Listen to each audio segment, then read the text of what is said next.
Halo, assalamualaikum warahmatullahi wabarakatuh. Nama saya Bagas Anda dari kelas 11 KJB. Di sini saya akan mempresentasikan sejarah HTML. Pertama kita ke pengertiannya dulu.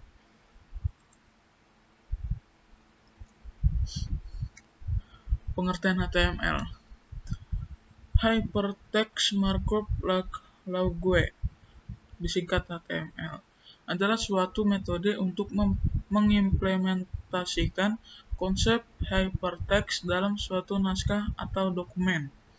Namun HTML bukanlah sebuah bahasa pemrograman, melainkan adalah sebuah standar yang digunakan secara luas untuk menampilkan halaman web.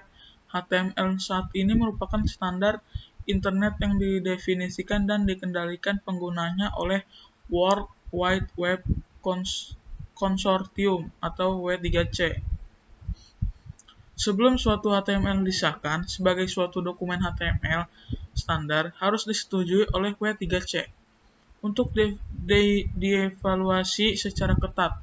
Dengan demikian, setiap terjadi perkembangan level HTML memiliki suatu kelebihan yang baru dalam hal penampilannya ketimbang versi-versi sebelumnya. Jika ada bug atau perintah-perintah tertentu dapat dihindari. Sejarah HTML. Sejarah HTML atau Hypertext Markup Language telah menjadi teknologi utama untuk web sejak awal tahun 1990-an. Tim Berners-Lee menciptakan HTML pada tahun 1989 sebagai cara sederhana namun efektif untuk mengkodekan dokumen elektronik. Bahkan tujuan awal dari web browser adalah untuk melayani pembaca untuk membuka dokumen berformat HTML.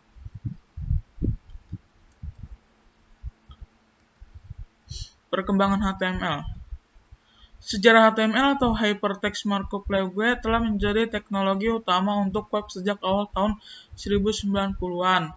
1919.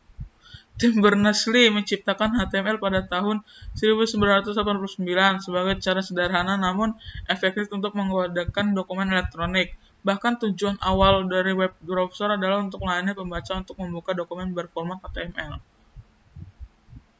Perkembangan HTML.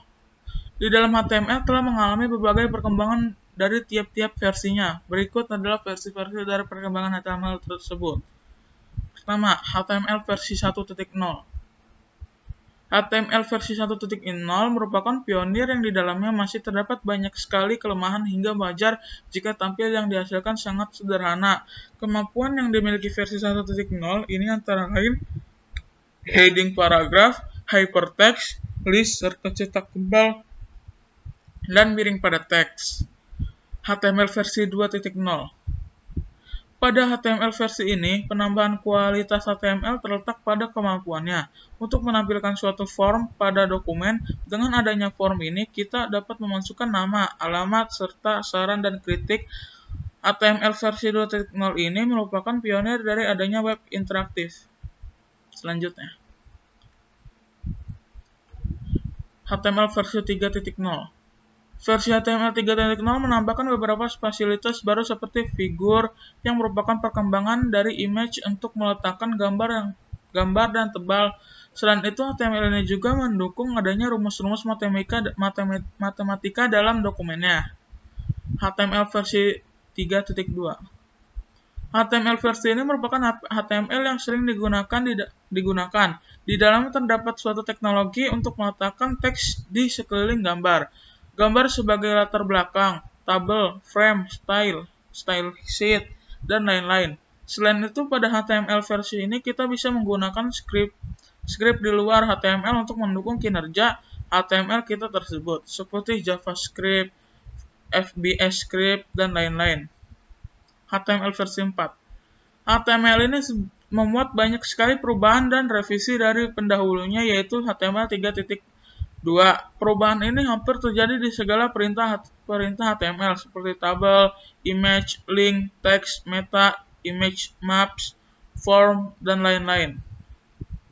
Selanjutnya, HTML versi 4.01. HTML versi 4.01 merupakan revisi dari HTML 4.0.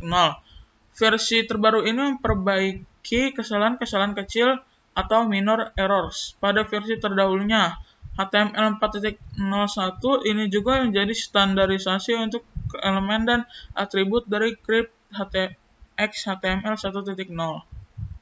HTML versi 5.0. Teknologi ini mulai diluncurkan pada tahun 2009, tetapi pada tanggal 4 Maret 2010 terdapat sebuah informasi bahwa W3C atau disebut World Wide Web Consortium dan IETF atau Internet Engineering Task Force, yaitu sebuah organisasi yang menangani HTML sejak versi 2.0, telah mengembangkan versi HTML terbaru, yaitu versi 5.0.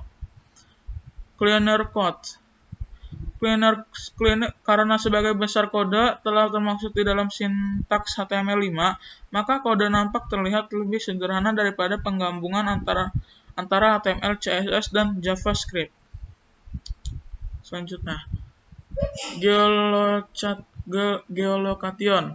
HTML5 mempunyai API yang terintegrasi terhadap geolocation. Fasilitas tersebut dapat diakses melalui GPS atau fasilitas lain seperti Google Latitude pada iPhone.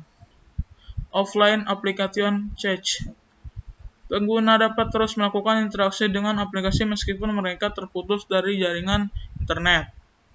Smarter forms.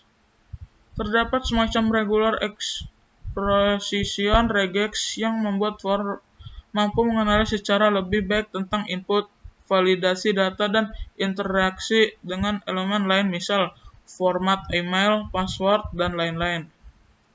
Hyper focus on web application requirements.